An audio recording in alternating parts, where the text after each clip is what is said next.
aja. Nah, bayangin kalau nggak ada descriptive text. Nggak bisa, karena apa? Gimana kita mau ngebayangin ceritanya kalau kita nggak tahu tokoh-tokohnya? Jangankan sekedar tokoh, ya. Ngejelasin tempat juga, kalau nggak dijelasin kita nggak akan kebayang.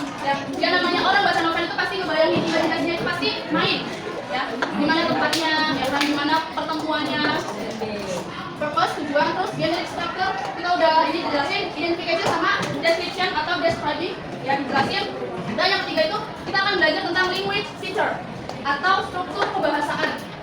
Jadi kalau di descriptive text ini language feature atau struktur kebahasaan yang dipakai itu pasti tentang simple present tense. Itu adalah tenses yang paling gampang. Ibaratnya dari SD kalian pasti belajar tentang simple present tense. Ada yang masih ingat ya simple present tense itu apa aja? Apa? Ayu Dewi, betul. Apa nih Ayu Dewi? Apa nih? Artis kah? Siapa kah? Subjeknya itu Ayu Dewi. Terus apa lagi? Apa lagi? Si, he, it, ya. Si, he, it. Nah, di sini ternyata kalian tuh masih banyak banget yang belum tahu namanya pronoun atau kata ganti. Ya, pronoun, kata ganti. Misalnya kayak si itu ganti kata gantinya apa? Si kan perempuan. Pronounnya apa? He. Sorry. Her. Si, her. Kalau he, his. Oke. Kalau untuk benda atau hewan pakainya apa? It. Terus ada lagi yang namanya have sama has. Dan ada satu yang benar-benar bikin saya tuh kayak apa ya? Ini benar-benar deskripsi karena dengan saya cuma baca itu saya tertarik untuk kepo ini siapa sih orangnya.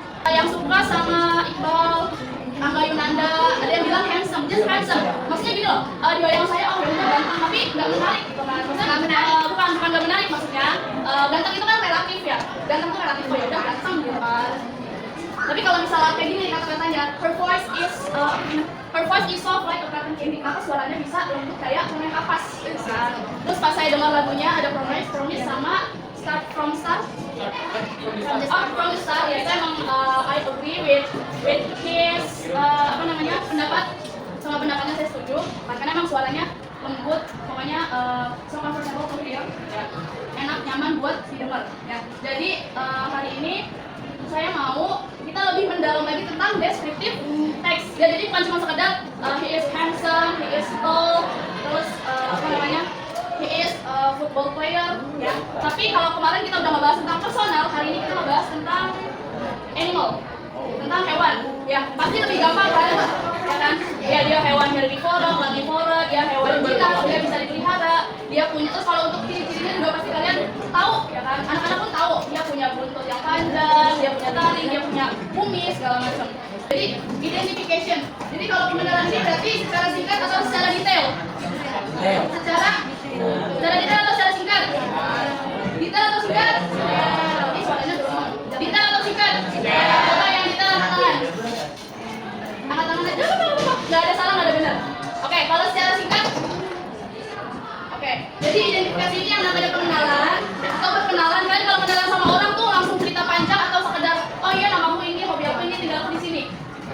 Singkat kan. Jadi identification itu pengenalan yaitu singkat. Dia nggak boleh panjang.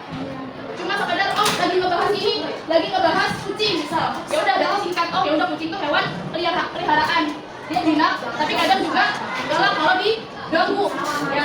Sedangkan kalau describing ya dia ngejelasin si kucing itu apa sih misalnya kayak dia sukanya makan apa, dia termasuk hewan apa, ya herbivora kah atau carnivora kah atau omnivora. Kenapa dia disebut omnivora? Dia pemakan segalanya. Apakah kucing doyan kangkung? Nggak ada lihat kucing orang kangkung? Ada yang makan rumput juga. Iya rumput ya, dia butuh sayuran untuk keluarin racun di dalam tubuhnya. Headless skin, ada yang tahu nggak headless skin? Headless. Sorry, head itu kan berbulu. Kalau danusnya berarti tidak berbulu. Skin berarti kulit yang nggak ada bulunya. Contoh hewan yang kulitnya itu nggak ada bulunya apa? Kucing sphinx. Iya, oke, kucing sphinx, kadal, gajah, oke, kodok. Setelah ini saya mau kasih soal ke kalian. Kalian akan deskripsiin hewan. Kalian mau pilih sendiri atau kita main game jadi ditentuin sama game?